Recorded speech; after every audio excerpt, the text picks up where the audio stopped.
মানে যত আবর্জনা আছে সব এই যেটা ডাস্টবিনে ফেলার কথা সেটা আমরা ড্রেনে ফেলে দিচ্ছি।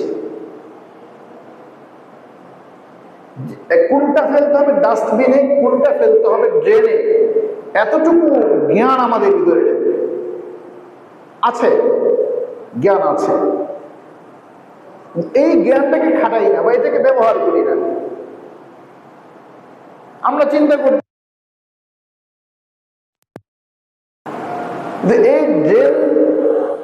এই ড্রেনটা তো পানি দেওয়ার জন্য, এই পলিথিন বোতল বা মোটা কাপড় এসব যে পানি প্রবাহমান পানিকে যে গতিরোধ করে, পানি প্রবাহিত হওয়াটাকে বন্ধ করে দেয়, এটা মাথায় কাজ করে। তো জলাবদ্ধতা হবেই।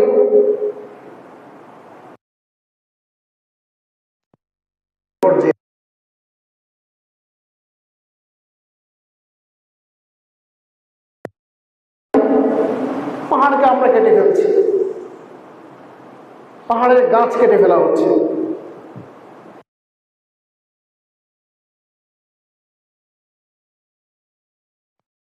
প্রাকৃতিক যে সম্পদ যেগুলো আল্লাহ তাআলা দিয়েছেন সেগুলো আমরা নষ্ট করে ফেলছি, যার কারণে বিপর্যয় এটা আসবেই।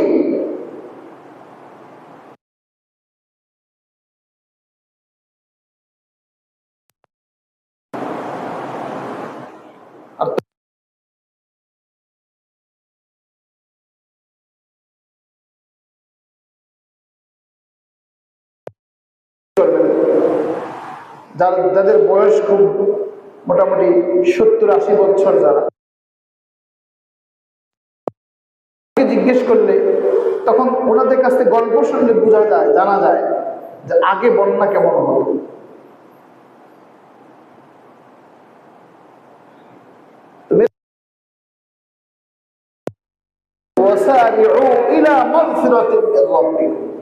ছোট দৌড়াও ক্ষমা,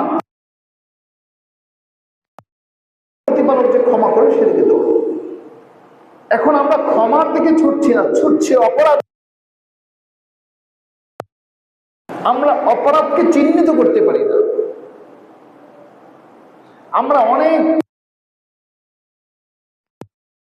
আমরা অনেক কিতাবাদি পড়ি, অনেক কিছু জানি বুঝি,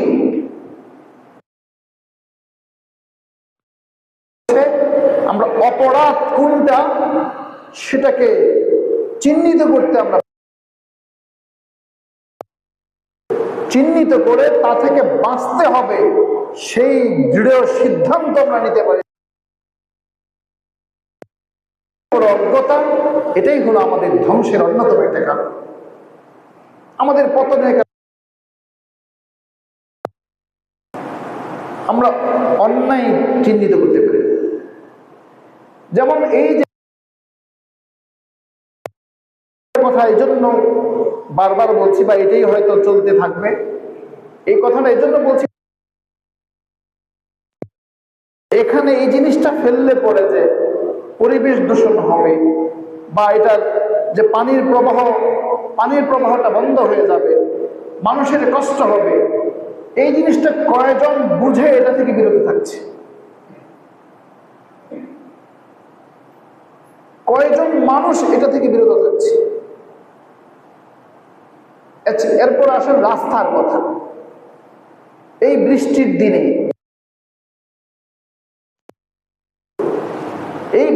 দিনে, এমনিতেই রাস্তা ভেঙে যায়। মাছ চাষ করে, যাদের মাছের ঘের আছে, মাছের প্রজেক্ট যাদের আছে, যেভাবে পুকুরের পার বাঁধতে হয়, যে বিধিবিধান আছে, সেটা কি সে মানে না। এটা সে মনেও করে না যে এটা সে বুঝেই না। আমাদের রক্তে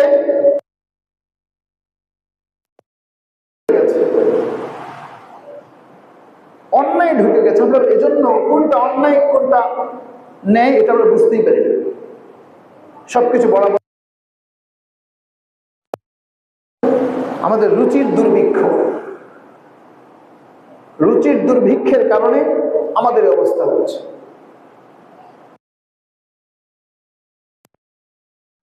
শুধু মানুষ মানুষকে যে কষ্টটা দিচ্ছে, নামাজ রোজা কিচ্ছু হবে।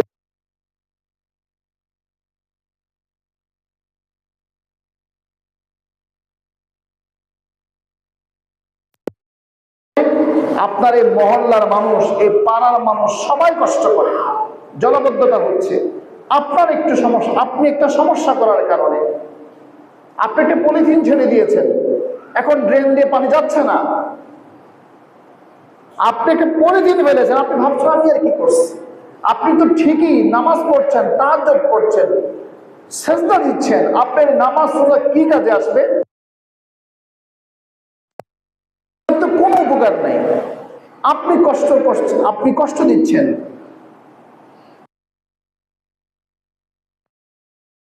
হাজারো মানুষ কষ্ট করছে, কারো পোশাক নষ্ট হচ্ছে, পোশাকের পবিত্রতা নষ্ট,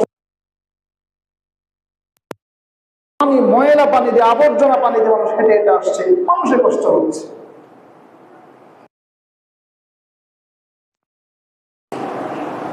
যে ময়লাটা আপনি পারতেন এটাকে এমন একটা জায়গায় ফেলতে, দুর্গন্ধ ছড়ালেও মানুষের কষ্ট হবে না, এটা আপনি পারতেন,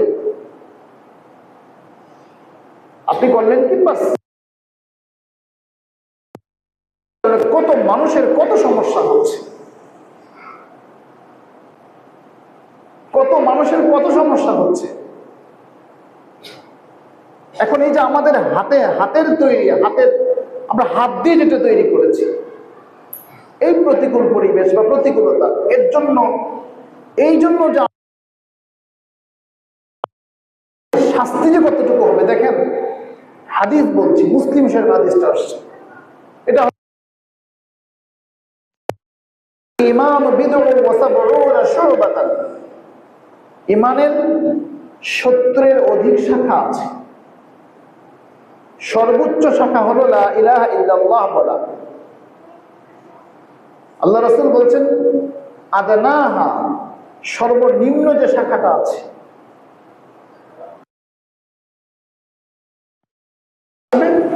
ও আদনাহা ইমাতাতুল আযা আনিত তরিক, রাস্তা থেকে কষ্টদায়ক জিনিস সরায় দেওয়া। এটা হচ্ছে হাদিস। রাস্তা থেকে মানুষের চলাচলে কষ্ট হয়,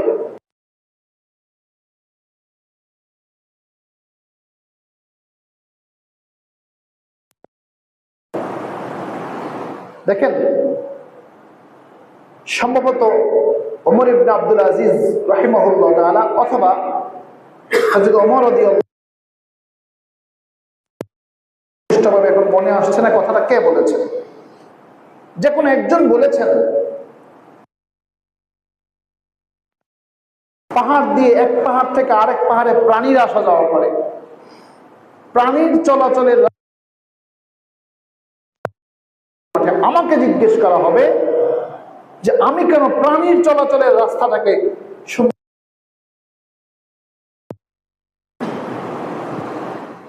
গত কিছুদিন আগে মনে হয় দেখলাম অনলাইনে প্রাণী চলাচলের,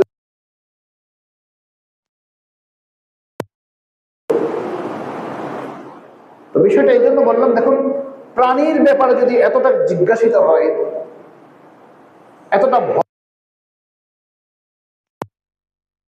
নির্বিঘ্ন না করার কারণে আমাকে জিজ্ঞাসা করা হবে হাসরের মাঠে। আর মানুষ চলাচল নিজেই বলেছেন ও আদনাহা ইমাতাতুল আযা আনিত তরিক, মানুষ এবং প্রাণীর চলতে কষ্ট হয় এমন সকল কষ্টদায়ক জিনিস সরায় ফেলা হচ্ছে ইমানের একটা অংশ। আর সে জিনিসটা আমরা মানুষ কি করছি, মানুষ চলাচলের রাস্তা নষ্ট করছি, বন্ধ করছি, প্রতিবন্ধকতা সৃষ্টি করছি। তাহলে বলেন আমার নামাজ, আমার জিকির, আমার তেলাওয়াত, এগুলি কি কাজে আসবে? কি কাজে আসবে?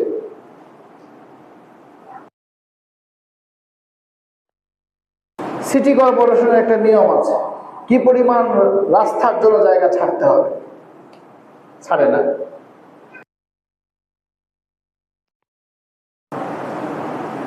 ছাড়ে না কেন?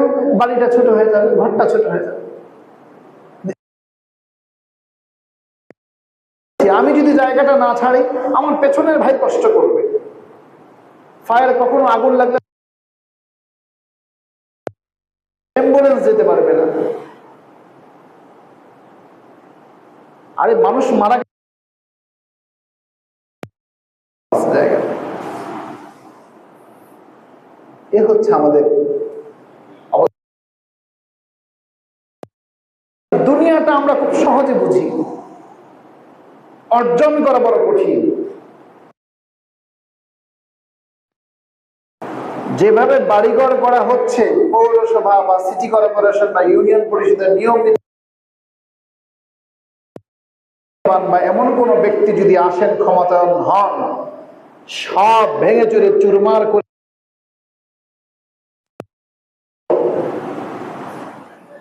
নিয়ম নীতিমালা মেনেই বাড়ি করতে হবে, এমন যদি কেউ দাঁড়িয়ে এগুলি রক্ষা করতে পারবে? বেশি দূর যাওয়ার দরকার নাই, নরসিংদীতে এমন ছিল, সেটা রাস্তা করে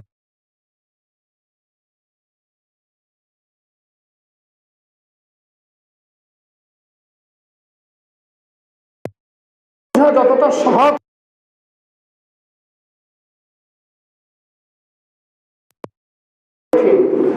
আখেরাত যতটা বুঝা কঠিন, তার চাইতে সহজ উল্টোটা। দুনিয়া আপনি শুধু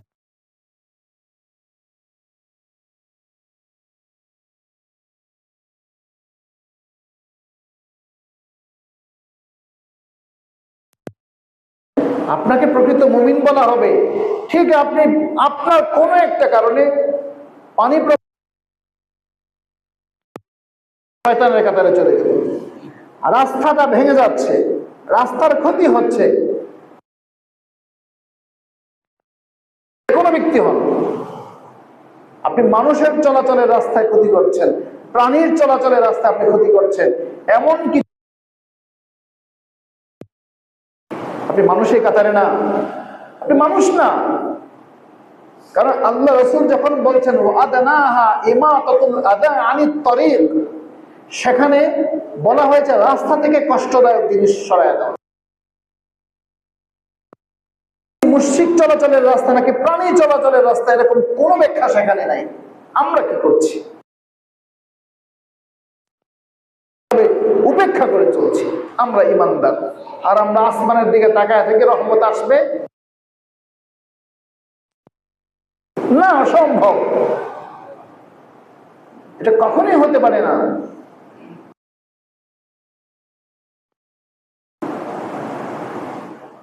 আর এই হাসরের মাঠে কেউ থাকবে না আপনার আমার কাছে।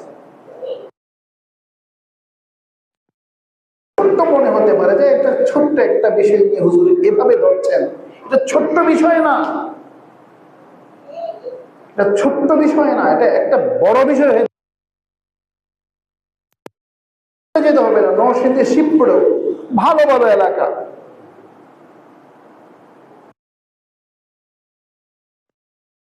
দুর্গন্ধ ছড়িয়ে পড়ছে, শিশুদের এই যে দেখেন মশার উপদ্রব বেড়েই যাবে, শিশুদের রোগ হবে। এখন এই যে পরিবেশ, এই পরিবেশ কি বলেন, পরিবেশ কি আকাশ থেকে নেমে আসে না মানুষের সৃষ্টি করতে হয়? বলেন তো, পরিবেশ কি আকাশ থেকে নেমে আসে, অবতীর্ণ হয়, না মানুষের সৃষ্টি করতে হয়? মানুষের সৃষ্টি করতে হয়, মানুষের সৃষ্টি করতে হয় যে জিনিসটা মেরে মুহতারাম দোস্ত বুজুর্গ। সেজন্য আল্লাহ পাক রব্বুল আলামিন রাব্বিকুম ওয়া জান্নাতিন আরদুহা আস-সামাওয়াতু ওয়াল আরদ উইদ্দাত লিল মুত্তাকিন, মানুষ তুমি ছোট, তুমি জান্নাতের দিকে ছোট, মুত্তাকিনদের জন্য জান্নাত প্রস্তুত করা হচ্ছে। অপরদিকে আল্লাহ বলছেন যাহারাল ফাসাদু ফিল বাররি ওয়াল বাহরি বিমা কাসাবাত আইদিন নাস লিইউযীকাহুম স্থলে যে বিপর্যয় প্রতিকূলতা দেখা দেয়, এগুলি মানুষের হাতের কামাই। আল্লাহ বলছে আমি একটু তোমরা কিছু মানুষ ফিরে আসো, তোমরা সিদ্ধান্ত নাও, ভুল সিদ্ধান্ত থেকে বেরিয়ে তোমরা যেন ধারণ করো, ভালো কিছু যেন অনুসরণ করো। এই জন্য মেরে মুহতারাম বুজুর্গ রাসূল করিম সাল্লাল্লাহু আলাইহি ওয়াসাল্লামের সেই হাদিসটা আবার বলি, আমি শেষ করছি। ওয়া আদনাহা ইমাতাতুল আযা আনিত তরিক। এটাও কিন্তু আল্লাহ বলেন নাই, আল্লাহ রাসূল বলেন তরিক মানে পথ। পথ বলতে আমরা এখন মাটির পথই মনে করি, কিন্তু এখানে সব কথাই বলা হয়েছে। মানুষ, যে কোনো শ্রেণী পেশার মানুষ, যে কোনো প্রাণী চলাচলের পথ নির্বিঘ্ন হয়। পারা যাবে না ভাই? ইনশাআল্লাহ পারা যাবে তো ইনশাআল্লাহ। দেখুন মেরে মুহতারাম, এটা জিনিসটা আপনার কাছে আমার কাছে ছোট মনে হতে, জিনিসটা ছোট না, এটা অনেক বড় একটা জিনিস, ইমানের একটা পা।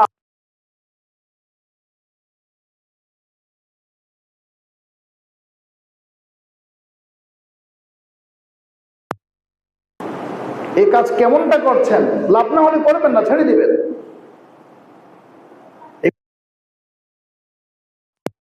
আমাদের চলতে হবে, কারণ আমি আগেই বলেছি দুনিয়া হিসাব করা সহজ, কামাই করা কঠিন।